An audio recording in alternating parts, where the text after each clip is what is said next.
Good evening, everyone. Very happy to be here in Grand Junction. I feel like I'm at a comedy club in this room. I don't have any jokes lined up for you all, so I apologize about that. But just very happy to be here. First on behalf of the César Chávez Foundation, the Chávez family, and all of us in the farm worker movement, we want to thank Jose Luis and the group here for having me. This has been a long time coming. And I have to acknowledge Deidre, who's here with us. She sent me an email, what was this, about 5 years ago, saying you have to come out to Colorado, and we tried to make it work a couple times, it never worked out, but I'm here today, and I'm so excited to be here with you all, and I appreciate the great turnout this evening. I know that on a Friday night, there's a lot of other things college students could be doing. I was a college student at one point, and I certainly got distracted here and there, but I'm excited that you all are here today. One of the things that we do in the farm worker movement before we start any event is this thing called the Farm Workers Clap, and I think it's only fitting that we start today's discussion with that Farm Workers Clap. And I'm going to teach everybody it's really simple. What we're going to do is we're going to start nice and slow, and then we're going to work our way faster. If those directions were confusing, don't worry, you'll pick it up really quickly, okay? So let me set this here, and let's give it a shot.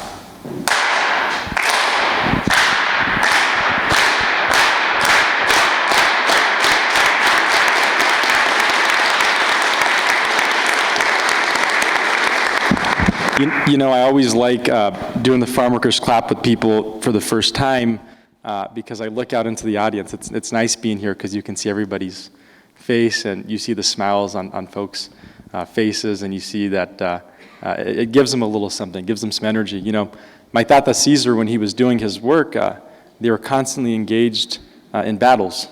There was constant conflict, and every once in a while they needed to pick me up, and this was the best example of something that they could do every single time they met, was do that little clap, and it made people feel strong, made people feel powerful, and really gave them the energy that they needed to continue on. So one of the things that, what I'll do is, how many of you know the name César Chávez? Let's just start there. Okay, so there's a good majority. And what are some of the things that we know about who Cesar was and the work that he did? Yeah, let's start here.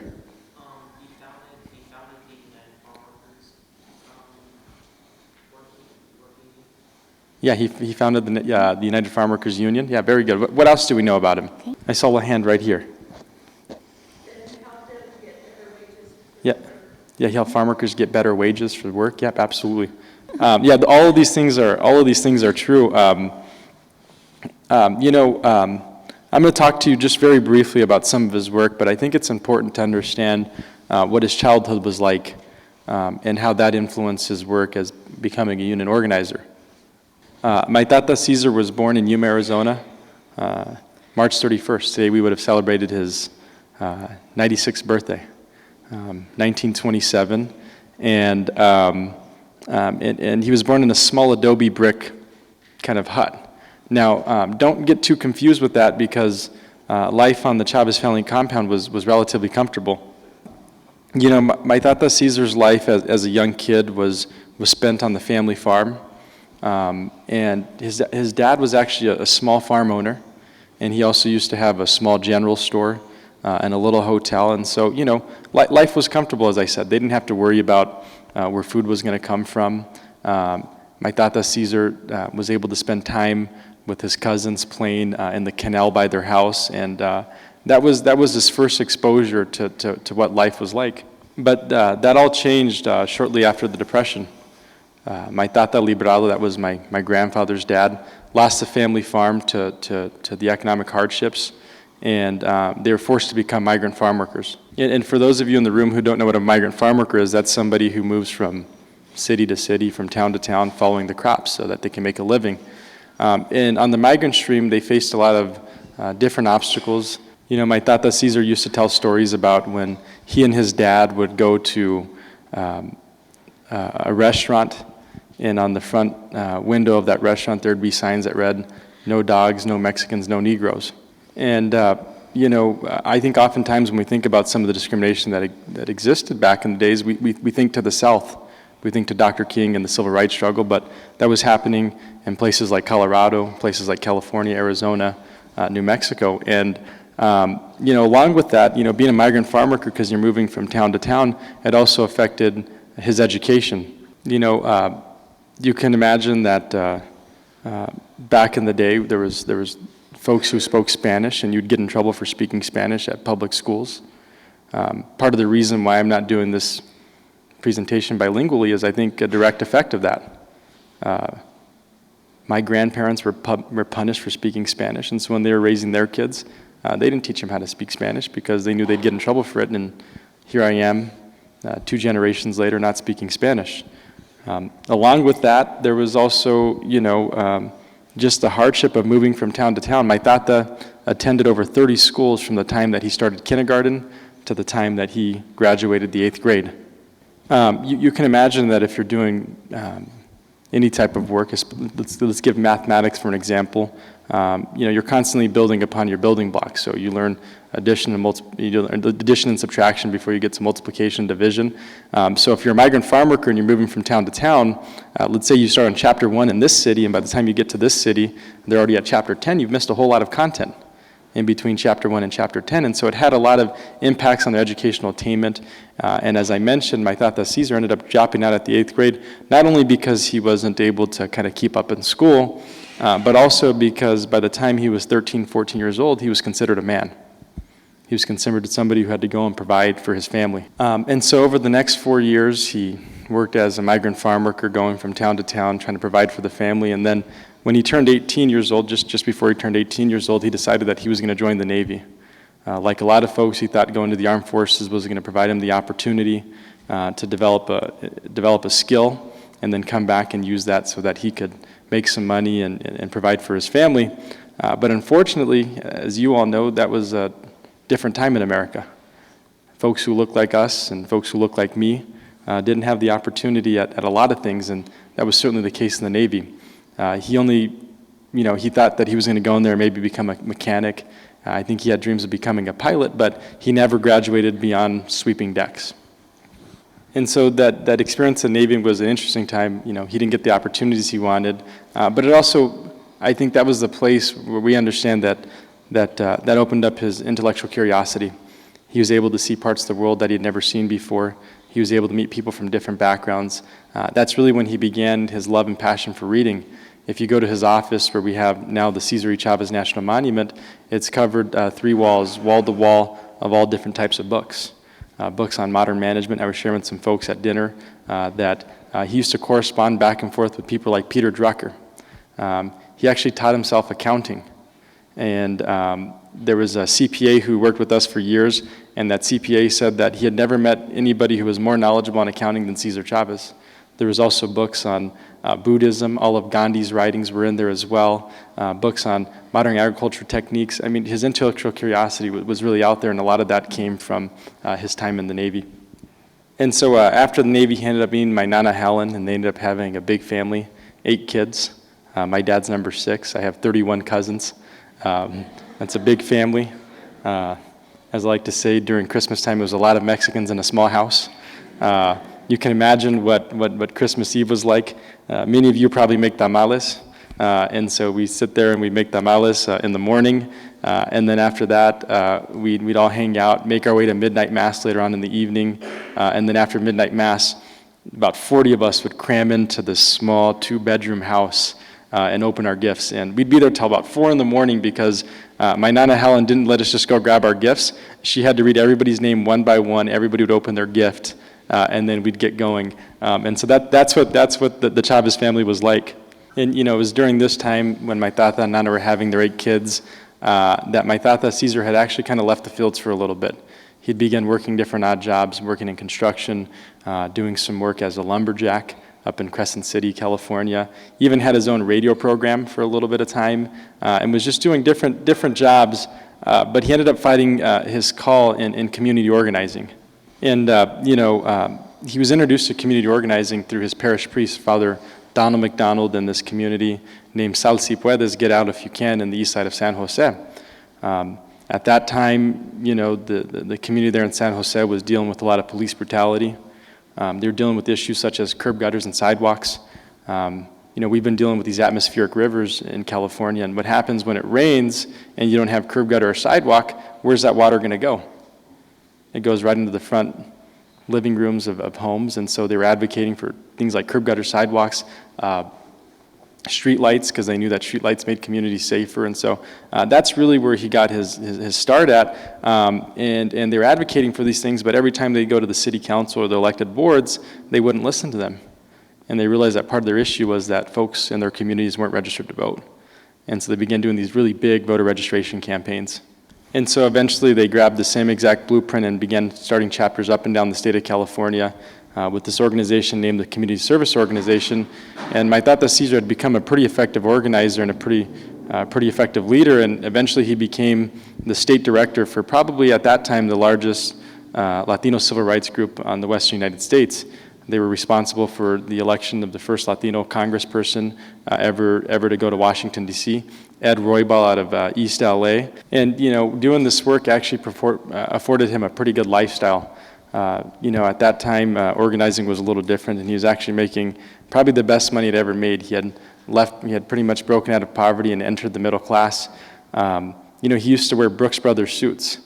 For those of you who don't know what Brooks Brothers is, I don't wear Brooks Brothers till this day, in large part because I can't afford it.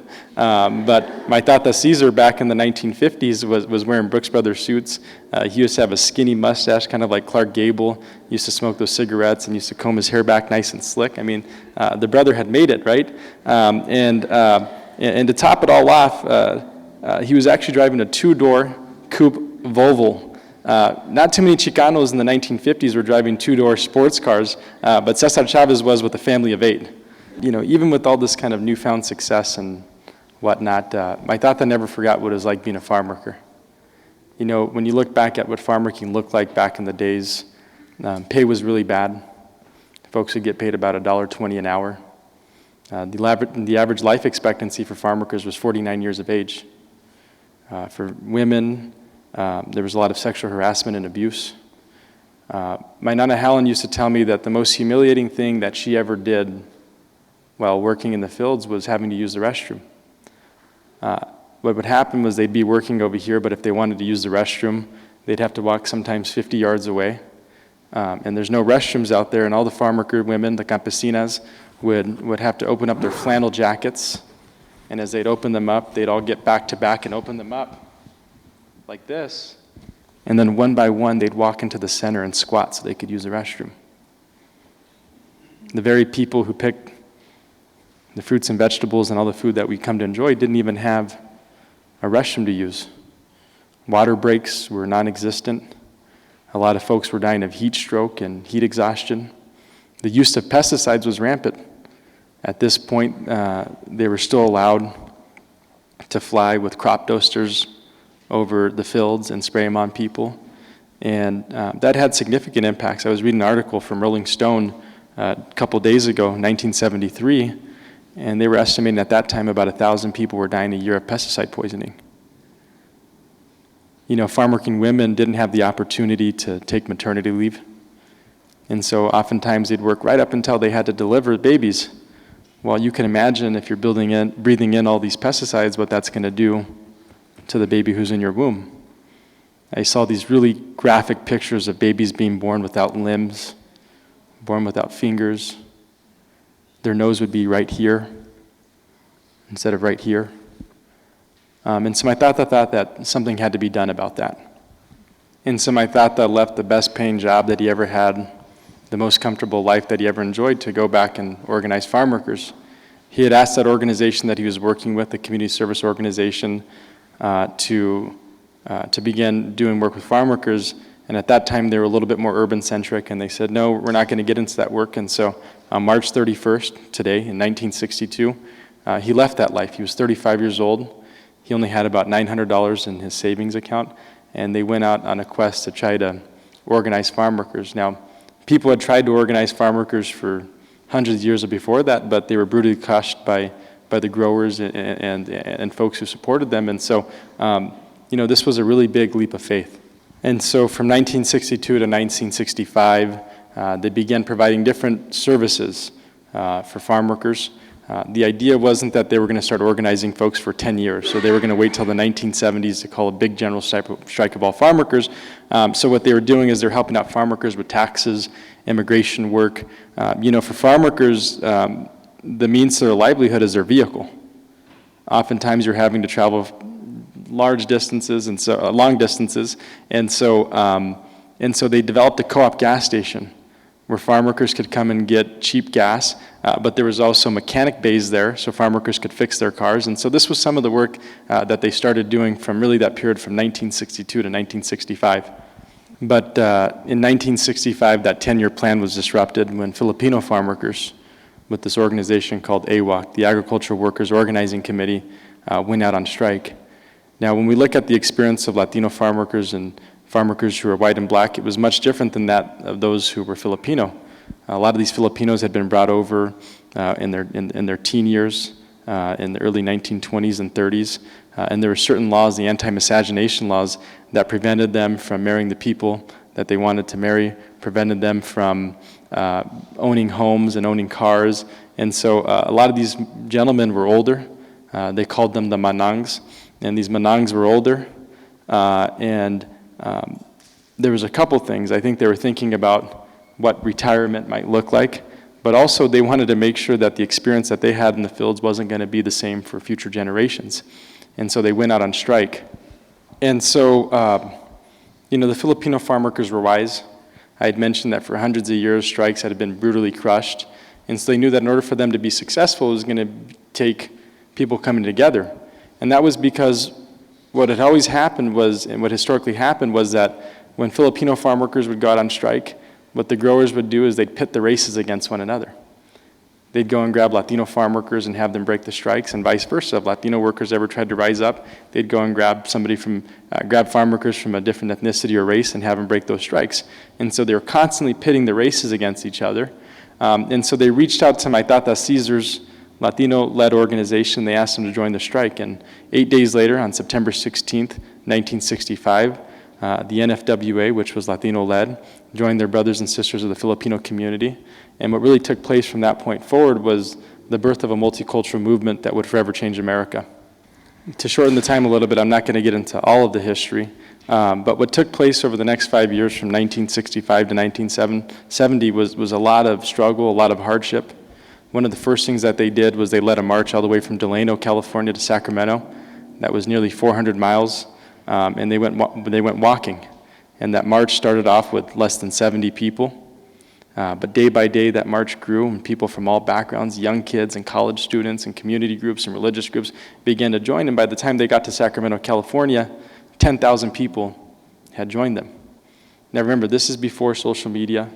This is before online organizing, before text messages. This was just good old-fashioned grassroots organizing. People talking to people, direct contact, and they were able to get 10,000 folks to join them on the state capitol of California. That was the first time that really the plight of farm workers had ever been exposed to the American public. All those horrible issues and conditions that I talked about were coming to light. And so the strike really began to pick up some steam, and since the growers weren't in a position to pit the races against one another, they began using their second favorite tactic, violence. They began beating the hell out of farm workers. And farm workers were, by this point in 1968, many of them had lost their homes. They had lost their cars. A lot of them were hungry, and now they're getting beat up. And so a lot of them wanted to respond in kind. But my Tata Cesar knew that his movement had to be nonviolent. He had seen what had taken place with Dr. King and the civil rights struggle. He had seen what Gandhi was able to do by leading nonviolent protests, and he wanted to model his movement after that. And so what began to take place is mostly young Chicano farm workers began to start taking things into their own hands. Began to start getting in some fights. They started burning down some packing sheds, and my Tata knew that's not the way he wanted to lead his movement. And so he felt that he had not done enough as a leader to prevent folks from wanting to use violence. And so for 25 days, he stopped eating until everybody recommitted themselves to nonviolence. And not only did it have profound impacts on the farm workers, but it also had profound impacts on people like Robert F. Kennedy, former senator of New York and brother of John F. Kennedy, the president of the United States. And so on that 25th day, Senator Kennedy came out to Delano, California, and helped break that fast with him. And that was significant because what was also taking place at that time was an international grape boycott. And so now you had somebody from one of the most powerful and rich families in the country endorsing the farm workers' cause. That boycott really began to take off as soon as Senator Kennedy had joined us, and folks from all walks of life really began to stop eating grapes. It was an appeal to folks of all backgrounds. They went to stay-at-home moms in Middle America, and they asked them to stop eating grapes. In places like Boston, New York, they're able to cut grape sales by up to 40%. And it was really that economic pressure of the grape boycott that ultimately led to the farm owner sitting down and negotiating contracts with the union. And what came out of those first union contracts was some of the most basic things. Increase in pay. They allowed folks to get water breaks and rest breaks. They brought restrooms into the field. So some of the most basic things. It wasn't like there was this really great union package. It was just what most folks should be entitled to. Certainly they made a lot of progress in the fields and they improved the working conditions of farm workers, but I think when we look at Maitata's work, he began traveling throughout the country after that time of championing farm workers between 65 and 70, and folks from all backgrounds would come over to him from every socioeconomic status, from every single race, of every age, and would talk about how they were inspired by the work. And I think they were inspired by the work, and they'd share with him that they were inspired by the work, not necessarily because of course because of what they were able to achieve, but they were inspired by the work because it made them believe that with enough hard work and perseverance, they too could make a difference, and they too could be the keepers of their own destiny. When I think about the work of the farm worker movement and Maitata's work, I think at its very crux, there was a couple things that were important. The first one was this idea of unity. What they really showed is that when we come together, we can be extremely powerful. Let me get one volunteer really quickly. I need one volunteer. Okay. What's your name? Michael? All right. Do you remember the farm worker clap? Yes. Okay. So I'm going to have Michael here do the farm worker clap all by himself, and I don't want anybody to help him out, okay? So Michael, go ahead and do it all by yourself.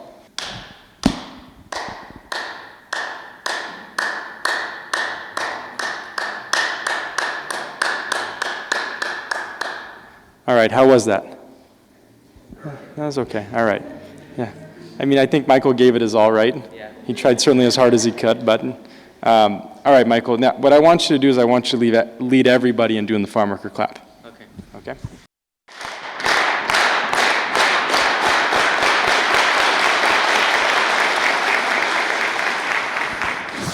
So let me ask you all this question.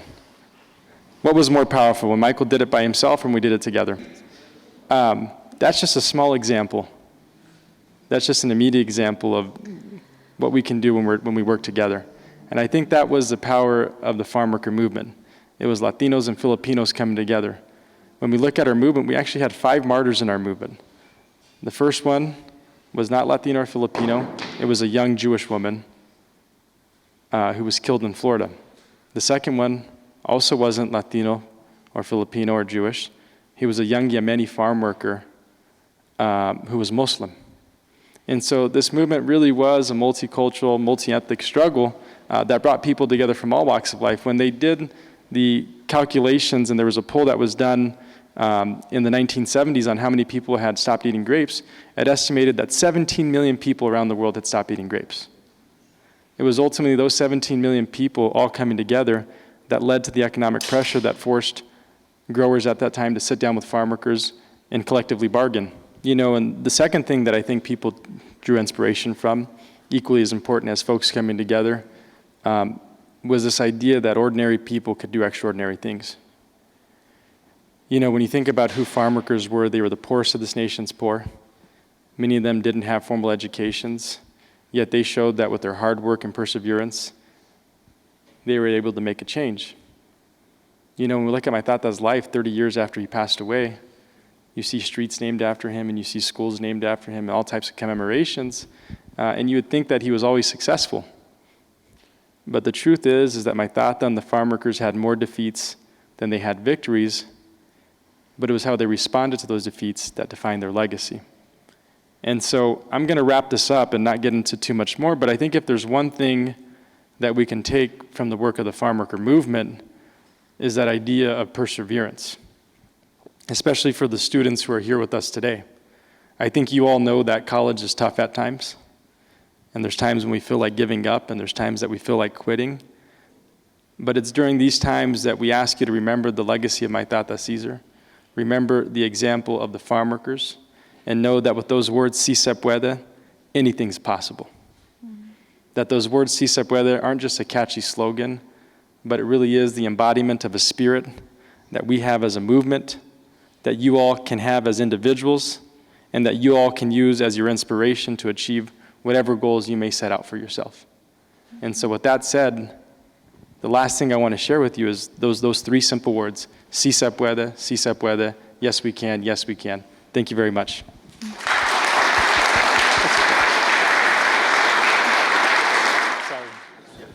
And I'm happy to take some questions. I apologize that was a little longer than we wanted it to be, so I know folks may want to get out of here.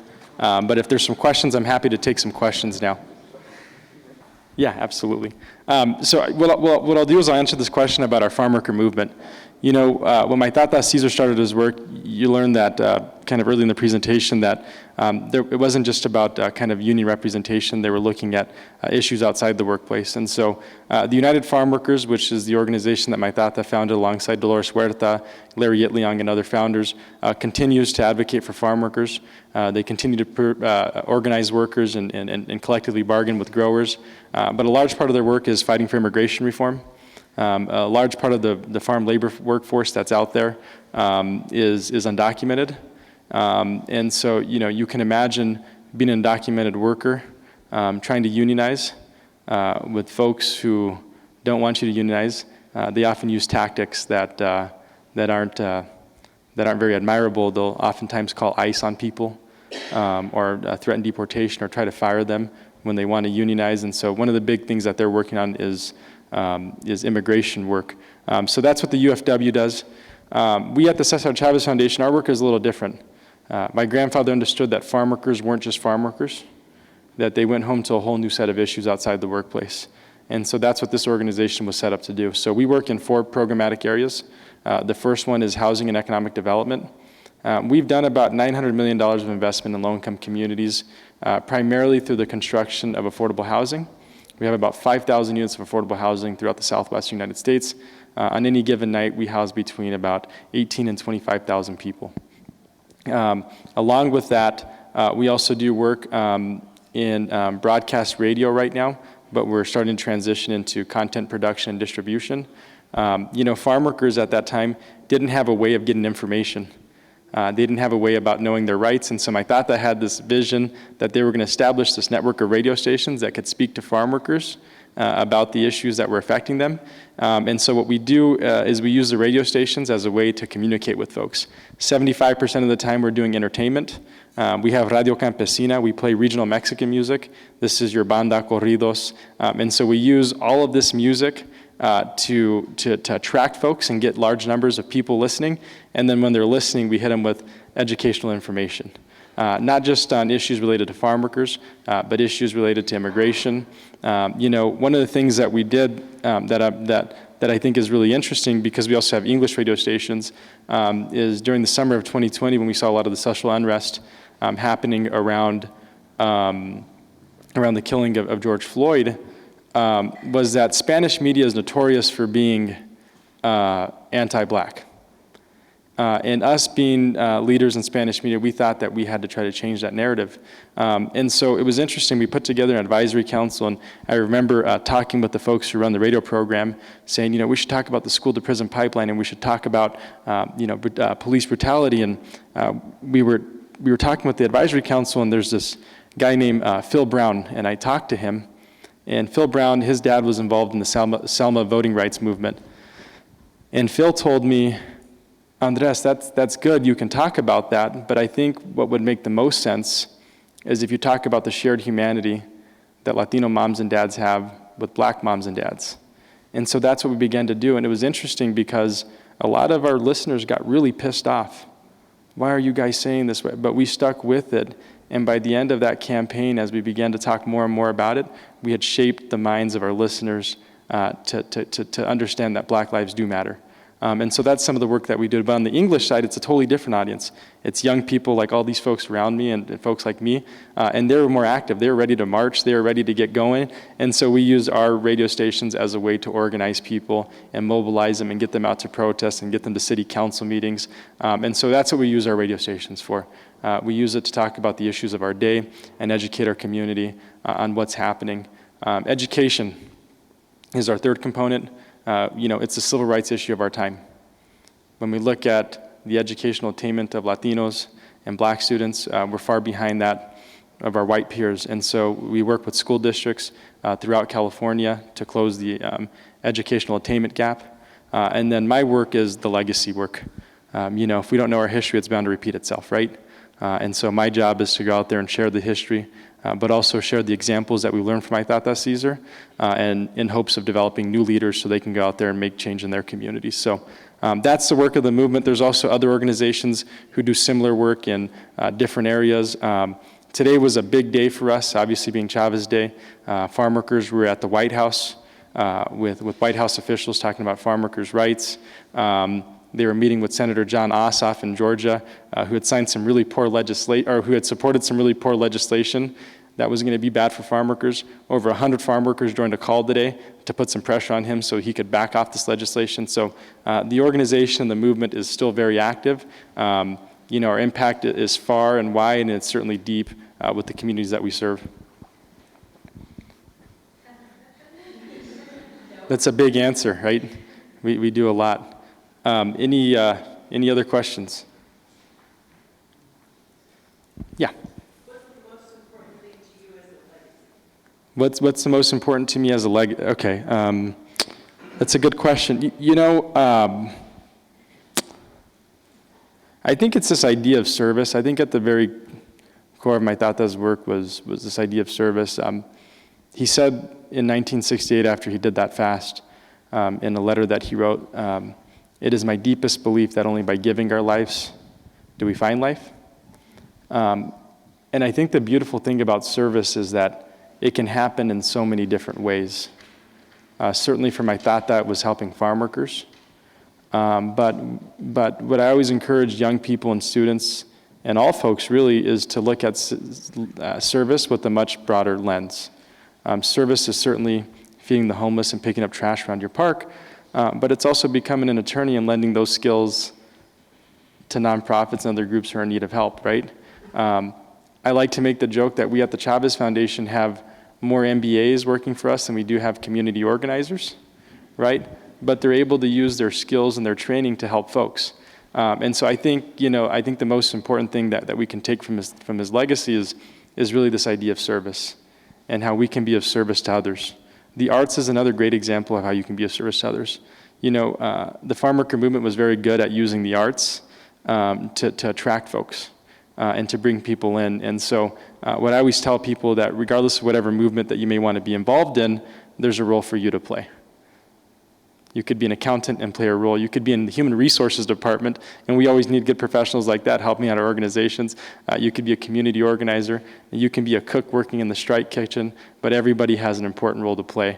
And that's what I always try to share with people about this legacy, is this idea of service and giving back, and the fact that you can be of service in so many different ways.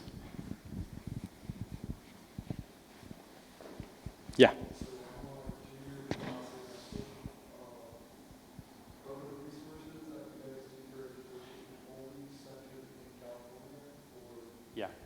Yeah, unfortunately right now we're only based in California, but we're hoping to start expanding outside of California with our education work. How many of you are familiar with the bill in Arizona, SB 1070?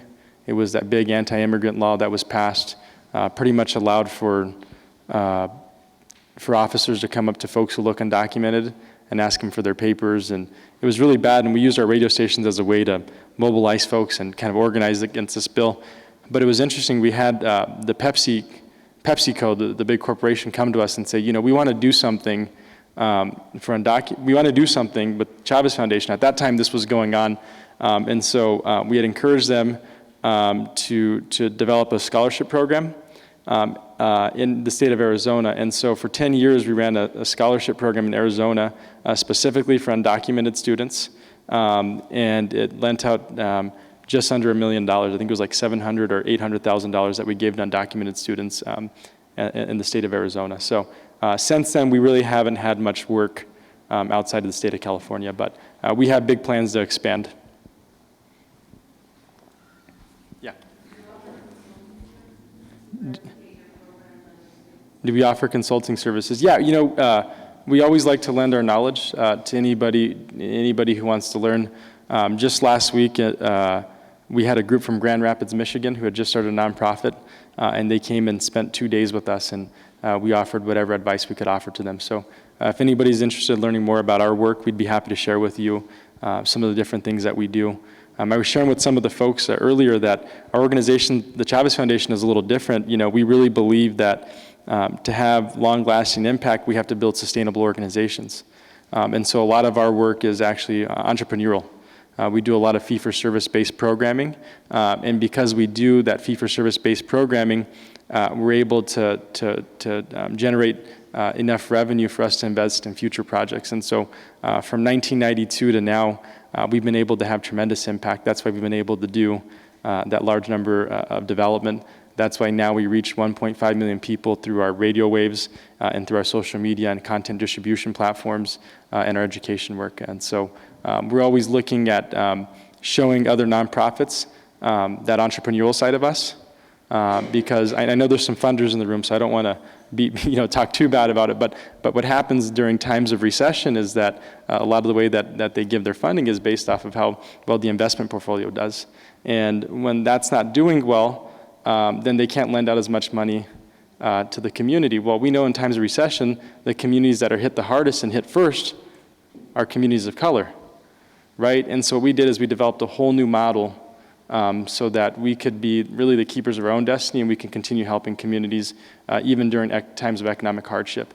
So we're always encouraging nonprofits to find entrepreneurial ways of sustaining their work.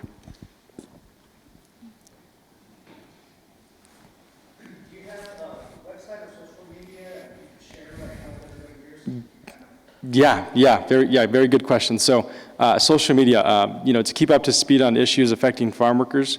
On Facebook, it's United Farm Workers. On Instagram, it's UFW Updates, and that's the same for Twitter. So go ahead and follow UFW Updates. And then for the Chavez Foundation, César Chávez Foundation on Facebook, and then Chavez Foundation on Instagram and Twitter, and that's where you can keep up with our work. If you go to our websites, it's ufw.org and chavezfoundation.org, and both sites have newsletters that you can sign up for to learn more about the work that we're doing.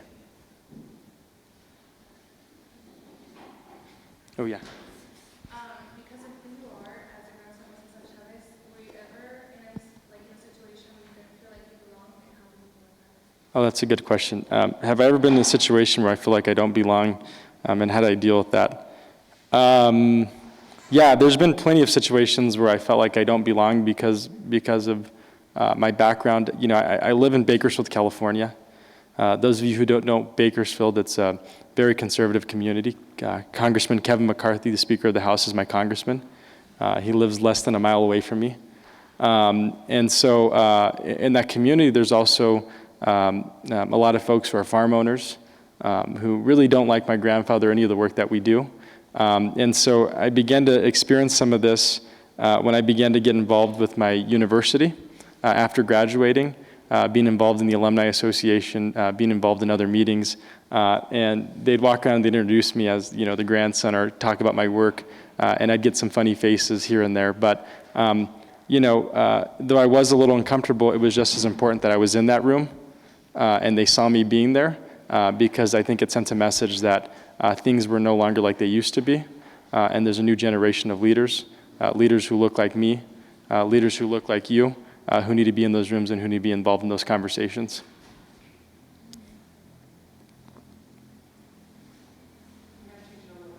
Yeah. ¿Qué mensaje le das a los jóvenes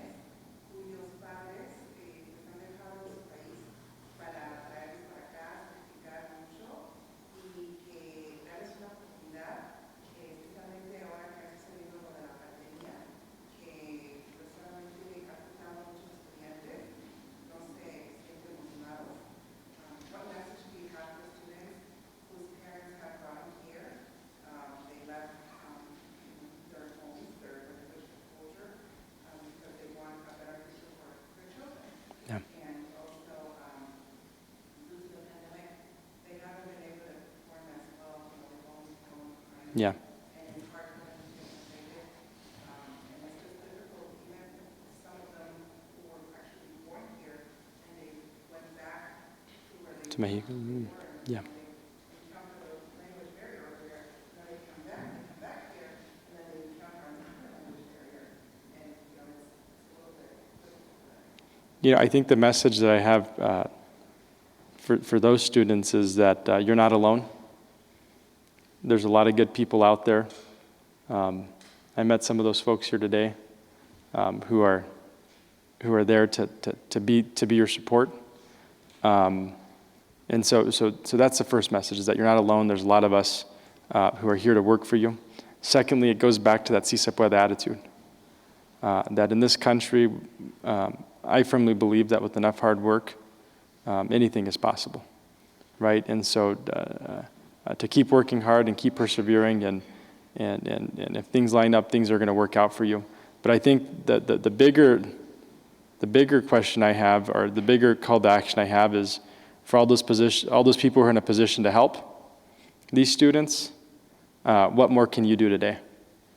You know, we can certainly honor my Tata Caesar's legacy by listening to my presentation today and learning about the history, but I think the most fitting way to honor his legacy is by going out there and being of service and helping those most in need.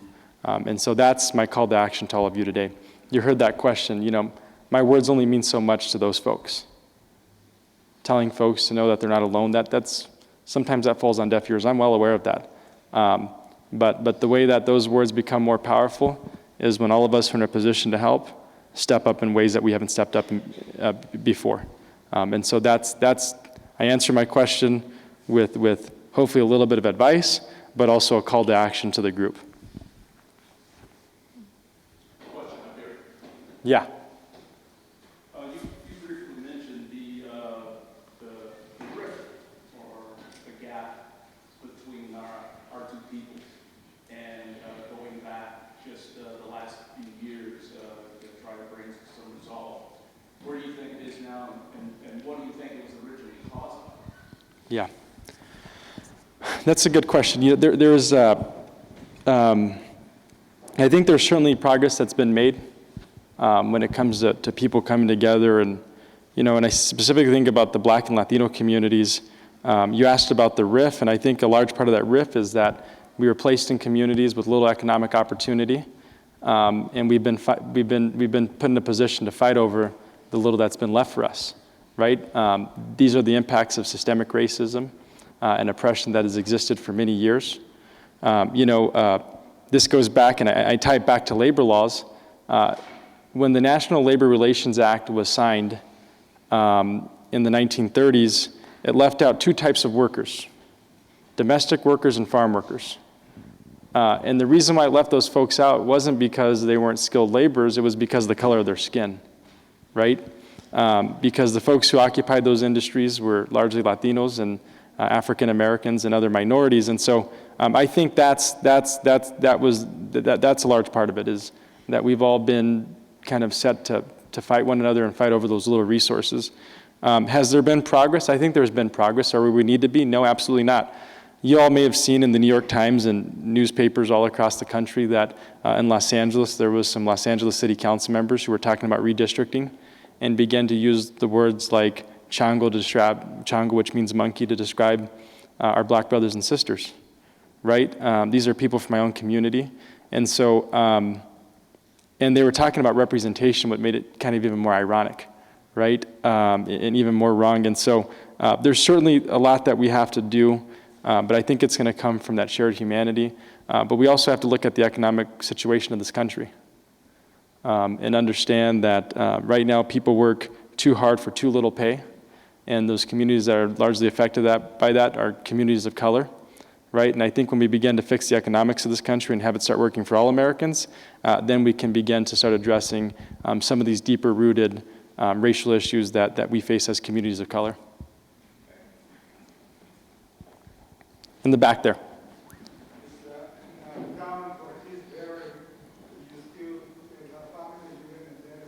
Yes, good questions. Yeah. Yeah, so The work began in Delano, California, but my tata Cesar in the early 1970s had moved the headquarters just outside of Delano, about an hour from there into this little mountain community, and it was a 187-acre property.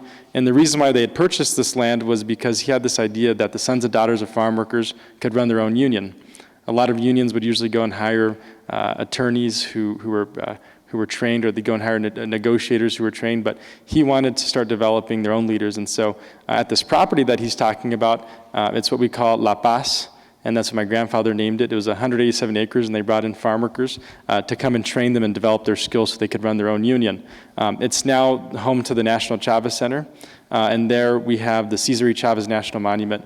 It's the 398th unit of the National Park Service.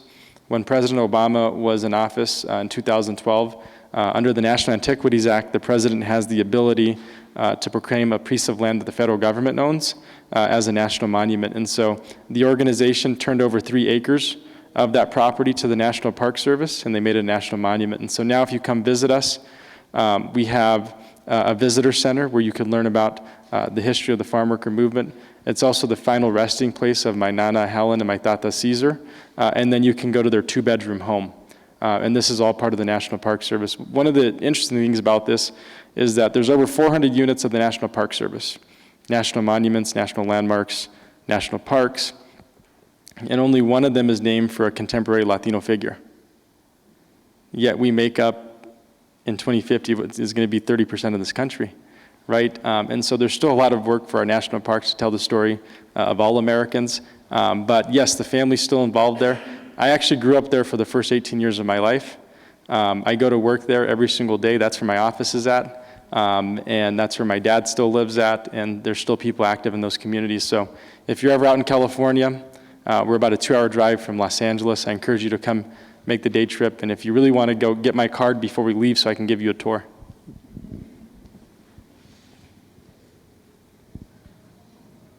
I think folks are tired. I'm happy to take a couple more questions, but I know it's Friday night, I know people are tired, so I appreciate your patience and appreciate you all being here this evening. Yeah.